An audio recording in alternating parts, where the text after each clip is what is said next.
En el capítulo anterior, los alienígenas, obsesionados por salvar a la humanidad para poder cumplir su misión, siguieron ampliando sus conocimientos sobre la deuda externa. Conocieron la presión política y económica de los Estados Unidos y la banca transnacional hacia los países deudores para que paguen. El intento de separación de la deuda legítima y la deuda ilegítima en el gobierno de Alfonsín y el default de 1988. Aprendieron sobre la convertibilidad y la crisis del tequila de una forma muy particular. Los marcianos seguirán intentando comprender el funcionamiento de este perverso mecanismo y a través de la brecha espacio-temporal modificar la historia para poder desarticular este peligroso obstáculo para el desarrollo humano, salvar a la humanidad y así cumplir su misión. Respirar un poco de aire puro nos va a hacer bien a todos. Bueno, estirar las piernas es muy saludable. Mirar el paisaje.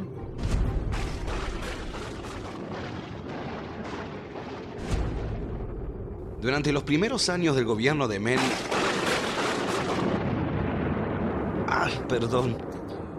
Del primer gobierno del señor Gato y en medio de la hiperinflación, asume como ministro de Economía Domingo Felipe Cavallo. ¿Caballo? ¿Caballo? ¿Como el animal? No, bueno, casi. ¿Qué hizo este caballo? Fue el impulsor de la ley de convertibilidad, un plan basado en fijar el dólar 1 a 1 con el peso.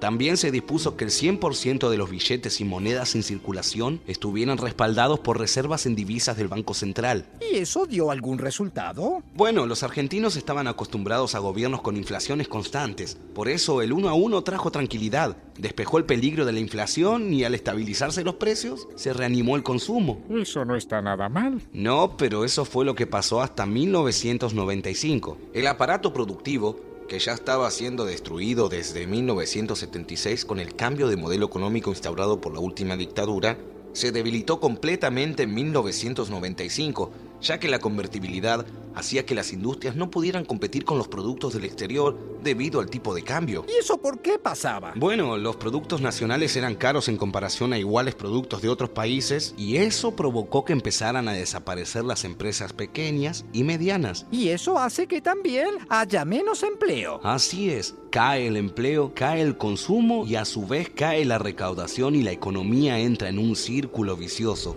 Argentina cada vez importa más y exporta menos, lo que deriva en una balanza comercial negativa. ¿Eso qué quiere decir? Que compramos más de lo que vendemos y por lo tanto, la única forma de mantener el modelo de la convertibilidad es mediante un endeudamiento constante.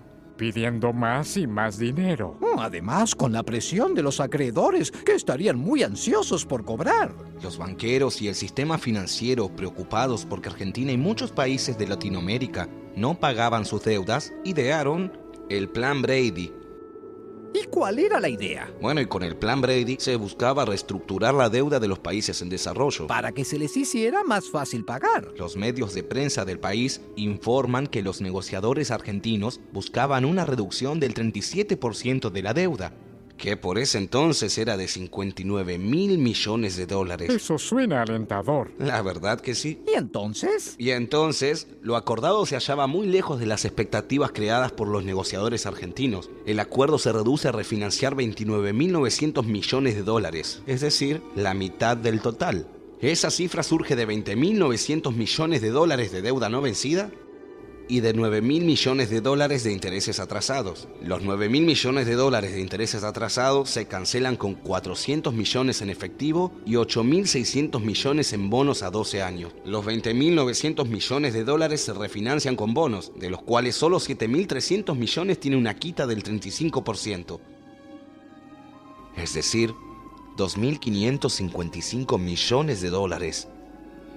Es decir, que solo les perdonaban 2.555 millones. Algo bien distinto del 37% que se había hablado. Bien distinto. Es un desastre, pero algo es algo. Son casi 2.600 millones menos. Sí, pero ¿a costa de qué? ¿A costa de qué? Primero, que la deuda, en vez de estar concentrada en los bancos a través de los bonos Brady, pasa a estar distribuida entre tenedores de bonos anónimos y dispersos, por lo que los bancos se sacan el problema de encima. Porque ya no le debían esa parte de la deuda a los bancos, sino a personas particulares. Exacto. Segundo, el canje de los títulos inhabilita a la Argentina para impugnar los títulos como ilegítimos.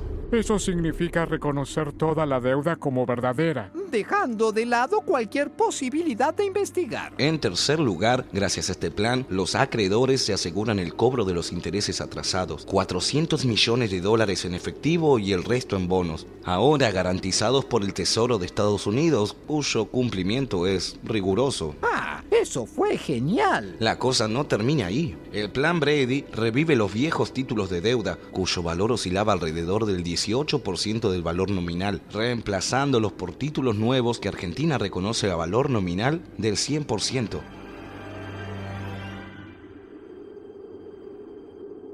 ¿Podría explicar eso de otra forma?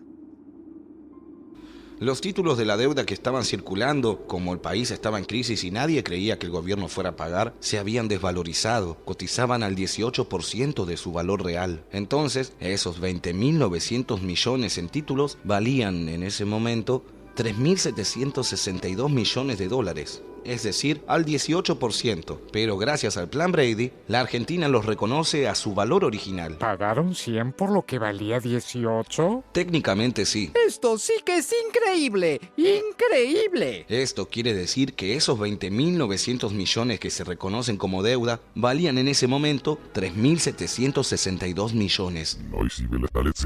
Por supuesto, doctor, comprar esos bonos en el mercado es lo que deberían haber hecho, ¿verdad? Exacto, habría que haber recomprado esos bonos en el mercado o en todo caso discutir su nueva valorización. ¿Y qué pasó después? El 14 de mayo de 1995 se realizaron las elecciones presidenciales. Con casi el 50% de los votos es reelegido el señor Gato. Sin dudas, la tendencia humana al autoexterminio es muy fuerte. ¿Qué es una manga de pelota? Lo que pasa es que gran parte de la sociedad hasta ese momento no se había dado cuenta de lo que se estaba haciendo con el país. Creyeron que el 1 a 1 alcanzaba para que el país anduviera bien. ¿Y qué fue lo que pasó en la segunda presidencia? Bueno, las cosas para la segunda presidencia empeoraron hasta casi colapsar. Esto no tiene solución. Durante el segundo gobierno menemista se continuó con las privatizaciones que habían comenzado en el primer mandato. ¿Qué es una privatización? Es un proceso mediante el cual las empresas públicas o del Estado son transferidas a capitales privados. Las venden. Hay que tener en cuenta que ciertas empresas que son estratégicas para el país, como lo eran YPF, servicios de agua, gas, entre otros, no deberían haber sido vendidas. Eso no parece para nada bueno. Y no lo era. ¿Y cómo se hicieron esas privatizaciones? Mal, por supuesto. ¿Se acuerdan de esas personas y empresas que crearon deuda pidiendo préstamos en el exterior y que luego se beneficiaron cuando se estatizó esa deuda y la terminamos pagando todos los argentinos? Claro que sí. Bueno, esas mismas personas y empresas compraron esos títulos de deuda a valores notablemente depreciados y se asociaron con capitales extranjeros usando esos títulos para comprar empresas públicas. Y entonces, ¿quiénes se quedaron con las empresas públicas? Los grupos económicos que en mi época manejaron directamente el país. Pérez Companc participa con Citicorp y Enron en Edesur, con France Telecom y Banco Morgan en la privatización de Entel, con capitales chilenos en usinas eléctricas diversas. Techint participa en el negocio electrónico de Edenor junto a Telefónica de España, Citicorp y Soldati en la privatización telefónica, con Banco Morgan y Banco Río, por entonces de Pérez Companc, en la privatización de Somisa y obtiene la concesión del Expreso Ferropampeano. Macri interviene en la privatización eléctrica de Zona Centro y Cuyo obtiene la concesión de la recolección de basura en Buenos Aires en sociedad con Waste Management International LTD, como así también la concesión de peajes de rutas panamericanas a través de Sideco, del acceso sur con Benito Roggio y la concesión del correo. Soldati se queda con obras sanitarias bajo el nombre de Aguas Argentinas y con la concesión de Ferrocarril del Delta y también con la refinería de Dock Sud. Fortabat obtiene la concesión del Ferrocarril Roca. Benito Roggio se convierte en concesionario del Ferrocarril Sarmiento, del peaje del acceso oeste y los subterráneos. Garobaglio y Sorraquín toma a su cargo la energía del litoral. Pescarmona la concesión ferroviaria de Urquiza y participa inicialmente en la privatización de aerolíneas, entre otras.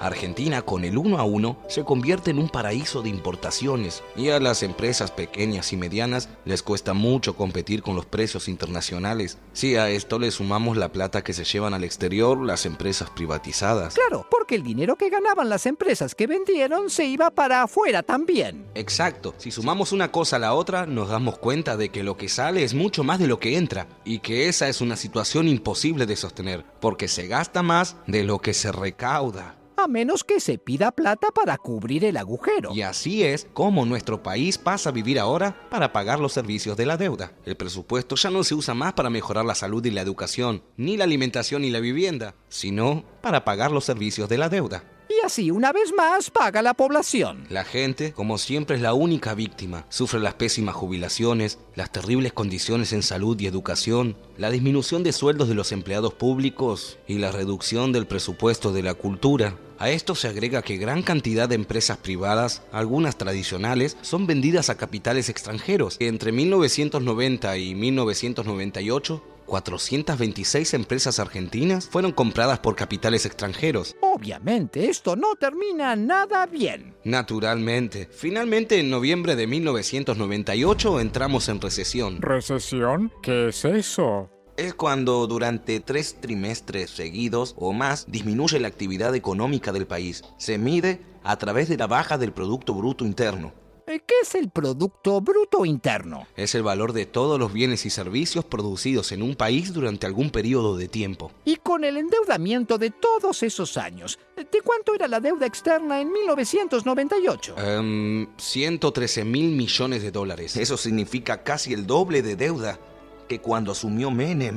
Supongo que con este panorama se le habrá hecho insostenible el último tiempo de mandato. Lo deben haber sacado a patadas. No crean, hizo un intento de reforma constitucional para poder ser reelegido por tercera vez. Pero bueno, la recesión y las acusaciones de corrupción tuvieron como consecuencia un descenso en su popularidad, además de una desocupación del 15% para 1999. Y así el señor Gatto terminó su gobierno el 10 de diciembre de ese mismo año. Vamos, cuéntenos. Seguramente un cambio de gobierno va a hacer que las cosas estén mejor. ¿Están seguros de que quieren que les cuente? Sí, adelante.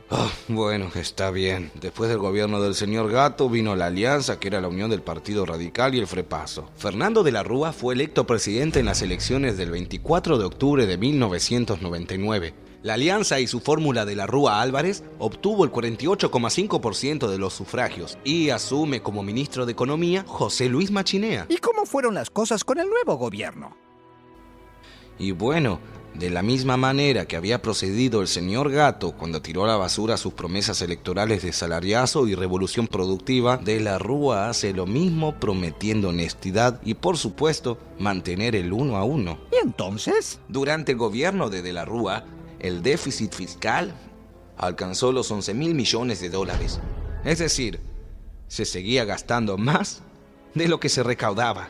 Y de la Rúa dijo que lo que había que hacer era reducir el gasto público para lograr un déficit cero. ¿Qué quiere decir con reducir el gasto público? Supongo que no será que pague otra vez la gente. No, supones mal. Recorta gastos en la administración, impone impuestazos y finalmente recurre directamente a recortar los sueldos de la administración pública entre un 12 y un 15%. Por lo menos logra algo con eso. No, y la Alianza decide así endeudarse más y más para seguir sosteniendo la convertibilidad. Pero, ¿no había otras soluciones? La otra alternativa hubiera sido revertir ese modelo de convertibilidad, pero esto era totalmente ajeno a los intereses de la Alianza. Perdón, y a todo esto, ¿el FMI dónde estaba? ¿El FMI? Avanzaba en sus exigencias cada vez más y más, tal vez cebados por la sumisión del gobierno de la Alianza. Esto no podía terminar bien. A fines del año 2000, la realidad económica y social de la Argentina muestra un panorama deplorable. La recesión que había comenzado en 1998 se acentuó y creció el desempleo y la miseria. ¿Y la deuda? La Banca Mundial solo accedía a refinanciaciones a través de sobretasas muy altas. Es decir, le seguían prestando pero con intereses más altos. ¿Y por qué hacían eso? Porque los financistas del exterior, los mismos que hundieron al país, sostenían que éramos un país de riesgo y que por lo tanto había que poner sobretasas que cubran ese mayor riesgo. Entonces los bancos transmiten esas altas tasas de interés porque, bueno, según ellos, están arrastrados por las operaciones externas. Pero, ¿esto no empeora las cosas? Claro, así es como el sistema financiero internacional ayuda a los países con problemas. ¿Cómo sigue esto? Frente a esto, el ministro Machinea depositó su confianza en el blindaje financiero. ¿Blindaje? ¿Qué es el blindaje financiero? Era un crédito extraordinario otorgado por el FMI, el Banco Mundial, AFJP locales, bancos y el gobierno español por 32.700 millones de dólares, puesto a disposición del gobierno argentino para eventuales urgencias. ¿Les dieron directamente los 32.700 millones? ¿Así nomás? Por supuesto que no. Debían cumplir con las siguientes condiciones: equilibrio fiscal, evitar nuevos endeudamientos y desregular las obras sociales. ¿Y qué efecto tendría el blindaje? Con el blindaje, el país podría obtener créditos a tasas casi normales, y esto, según se prometía, bajaría también las tasas de interés internas, con lo cual se reactivaría la economía. Es como un crédito que sirve para pedir más crédito. Algo así como un aval que nos permitía pedir más plata sin sobretasas, o con sobretasas menores. ¿Y qué pasó? Duró poco. Los organismos internacionales consideraron que el gobierno argentino no cumplió con las obligaciones asumidas, y a 2 meses de su implementación se desmoronó. Este fracaso provocó la renuncia del ministro de Economía Machinea en marzo del 2001. ¿Y quién entra? Ricardo López Murphy ocupa el Ministerio de Economía, quien a poco de asumir anunció un recorte de 2.000 millones de dólares en gastos de la administración pública, que incluía un recorte del 5% a las universidades públicas. ¡Excelente! Este anuncio provocó multitudinarias protestas y motivó el pedido de renuncia de López Murphy pocos días después por parte del Poder Ejecutivo, y el 20 de marzo del 2001 fue reemplazado por Domingo Cavallo. ¿Caballo? ¿El caballo de antes? ¿El de la convertibilidad? No solo el de la convertibilidad, también el mismo de la estatización de la deuda privada en 1982. ¿Pretenden curar la enfermedad recurriendo al microbio que la gestó? Esto no puede estar peor. Créeme, sí puede. ¿Qué sigue? Terminemos con esto de una vez. Cavallo recurrió a una serie de emparches al modelo, ratificó la política del déficit cero y anunció una nueva negociación con los acreedores externos, el megacanje. El megacanje. ¿De dónde sacan esos nombres? ¿Qué es el megacanje? El megacanje fue un procedimiento para refinanciar los vencimientos de los siguientes 5 años y canjear esos bonos por otros con vencimientos a mayores plazos, y se pagaron en concepto de comisiones a los bancos que ayudaron en la operatoria 150 millones de dólares. Las negociaciones eran publicitadas como un verdadero triunfo. Según el FMI, el megacanje le permitió a la Argentina ahorrar 12.600 millones de obligaciones de la deuda en el periodo 2001-2005, pero a un costo de 22.100 millones.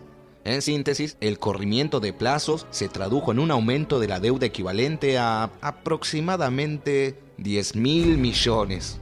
Ah, qué bien. ¿Al menos sirvió para algo? No, el megacanje ni siquiera mostró atisbos de provocar una mejoría en lo económico ni en lo social. Una agobiante sensación de frustración domina a amplios sectores de la sociedad argentina que 2 años atrás habían encendido alguna esperanza. En noviembre de 2001, la desconfianza comenzó a recorrer los bancos y las financieras. Los rumores se multiplicaron y mientras algunos alertaban acerca de una inmediata cesación de pagos, otros advertían que la convertibilidad ya no resistiría y habría devaluación. Mientras el Banco Central miraba hacia las nubes, los grandes inversores concretaban retiros y más retiros de dólares del sistema financiero, colocándolo en gravísima situación. Para el 21 de noviembre, las reservas monetarias cayeron y se acentuó la fuga de capitales en el exterior. Entre enero y diciembre del 2001 se habían fugado 13.000 millones de dólares. ¿Y de la Rúa? ¿No hacía nada? De la Rúa y Cavallo se resistían a admitir que la convertibilidad había colapsado, porque eso agravaría aún más la situación, y rechazaban la idea de devaluar, también la idea de declararse en default, pero en diciembre había nuevos vencimientos y el Estado no tenía fondos para pagarlos. El 1 de diciembre, Cavallo decide aprisionar los depósitos bancarios de los clientes como única forma de frenar su salida. Esto se llamó corralito. ¿No les dejaban sacar su dinero a la gente de los bancos? Eso fue lo que dije. Siga, por favor. Los depositantes salieron entonces a las calles reclamando sus ahorros, golpeando cacerolas. Mientras tanto, el 6 de diciembre, el FMI informó que no mandaría el dinero que había comprometido. Hicieron lo mismo el Banco Mundial, la Banca Interamericana de Desarrollo y el gobierno de España. Siempre colaborando. El malestar crecía en los sectores populares y se producían saqueos en algunas ciudades del interior, como Mendoza y Rosario. El 18 de diciembre se generalizan los saqueos a supermercados en el conurbano bonaerense y en el atardecer del jueves 19, De la Rúa anunció la implementación del estado de sitio. ¿Estado de sitio? ¿Qué es el estado de sitio? El estado de sitio representa un concepto equivalente al estado de guerra y por ello se dan a las Fuerzas Armadas facultades preponderantes para los actos de represión y se dicta generalmente en caso de invasión, guerra exterior o guerra civil. El golpeteo de las cacerolas enhebró una red de indignación y protesta que confluyó hacia la Plaza de Mayo.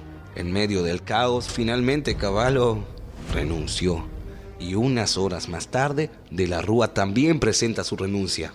La represión desencadenó más de 25 muertos en todo el país.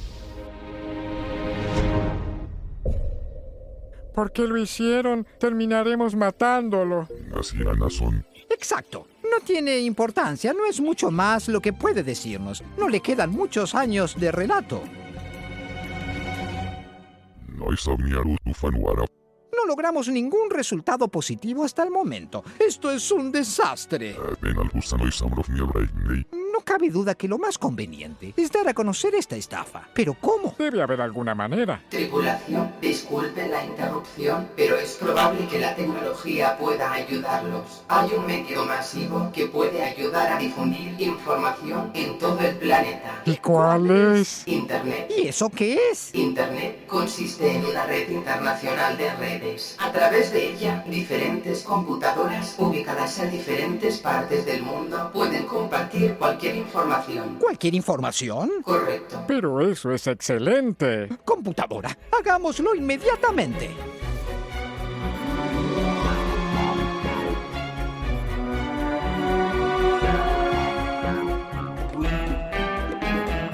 Eso que tienen adelante es una computadora de la época. Está conectada a internet. Con ella podrán colocar información para que pueda verse en todo el planeta. ¡Excelente! Lo único que tenemos que hacer es grabar un video contándoles la verdad y mostrarles el futuro que les espera y listo. Estoy ansioso por empezar. Veamos cómo funciona esto. No puede ser muy difícil. ¿A quién se le puede ocurrir hacer un sistema de ventanas que abren y se cierran? ¿A quién? Creo que necesitamos un manual de instrucciones.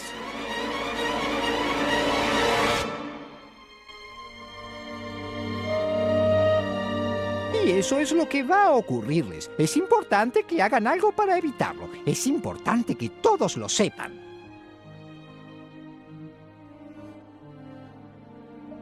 ¿Listo? Ahora lo único que tenemos que hacer es dejar este video para que todos puedan verlo. Listo. Ahora solo nos queda esperar por los resultados.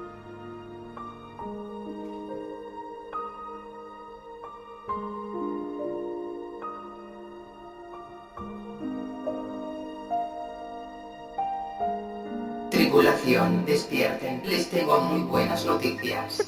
¿Pero qué ha pasado? Tripulación, el video con la información que subimos hace solamente 6 horas fue visto por 27.845.331 humanos alrededor del planeta. ¿Qué? El video con la información que subimos hace solamente 6 horas fue visto por 27.845.331 humanos alrededor del planeta. ¡Lo logramos! ¡Es increíble! ¡Yupi! ¡Salvamos a la humanidad! Millones de humanos ahora saben lo que les pasará si no cambian. Ahora solo tenemos que esperar y este presente desastroso empezará a cambiar. ¿Cómo no nos dimos cuenta? Fue demasiado fácil.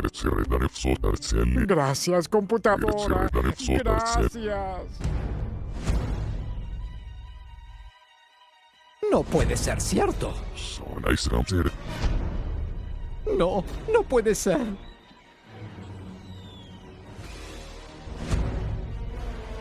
No nos creyeron. No nos creyeron. No puede ser. Creen que todo es mentira. Esa era nuestra última esperanza.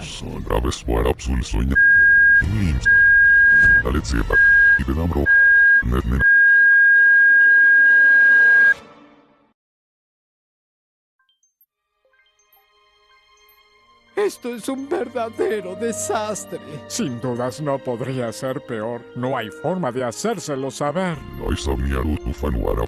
No la hay. Y seguirá empeorando y empeorando hasta llegar a esto. Juárez Selman fue presidente argentino entre 1886 y 1890. ¿Qué? ¿Y eso qué tiene que ver? Me está delirando. Está hablando de 1886. Tenemos que saber qué fue lo que pasó después de 2001. ¿Cómo se llegó al default de 2001? Es un proceso muy similar al de 1890. Ya me estoy cansando. Juárez Selman asumió la presidencia en 1886 mediante elecciones fraudulentas, impuesto por su concuñado Julio Argentino Roca, quien había gobernado entre 1880 y 1886. Y ya había comenzado el proceso de endeudamiento irresponsable que luego sería ampliado por su sucesor. Elecciones fraudulentas. Juárez Selman y sus socios controlaban todos los resortes del poder, sentando un interesante precedente que hizo escuela un siglo después. Negocios públicos y privados se complementan. Ricos empresarios incursionan en política. Funcionarios y políticos lo hacían en los negocios. Estos grupos especulaban con cada compra, venta, préstamo, licitación, haciendo negocios a costa de los fondos estatales, sin siquiera pagar impuestos. ¿Y qué hacían? Y, por ejemplo, en 1887 promulgó la Ley de Bancos Nacionales Garantidos, que permitía a cualquier persona fundar un banco, siempre y cuando pudiera demostrar un capital mínimo de 25.000 pesos moneda nacional. Los bancos compraban al gobierno títulos de la deuda interna y el gobierno les pagaba esas sumas en billetes con el nombre de cada banco. Continúe, por favor. Eso hizo que en menos de 2 años los bancos empezaran a enviar sus capitales al exterior y el Estado debió limitar el retiro de ahorros depositados en los bancos. El corralito. El gobierno llevó adelante una política económica liberal, fomentando la privatización de todos los servicios públicos. Detrás de cada concesión había un negociado y un funcionario beneficiado con la generosidad de la empresa beneficiada. Privatizaciones corruptas. Toda esa euforia especulativa comenzó a decaer cuando en el mundo comenzaron a bajar los precios de nuestras exportaciones. Y fue necesario hacer frente a una deuda externa que comprometía el 60% de nuestro Producto Bruto Interno. Increíble. Para financiar esta política, el gobierno siguió con su tradicional aumento del endeudamiento para pagar la deuda externa. Endeudamiento externo. Argentina compraba más de lo que vendía y de lo que estaba en condiciones de pagar. Vendíamos barato y comprábamos caro. Me suena. Y así, en junio de 1890, Argentina entró en cesación de pagos y se declaró en default. Frente a las puertas de los bancos se hacían filas de ahorristas que intentaban extraer sus depósitos, mientras que la mayoría de los bancos declararon quiebras fraudulentas. Pero no entiendo. ¿Qué quiere decirnos con esto?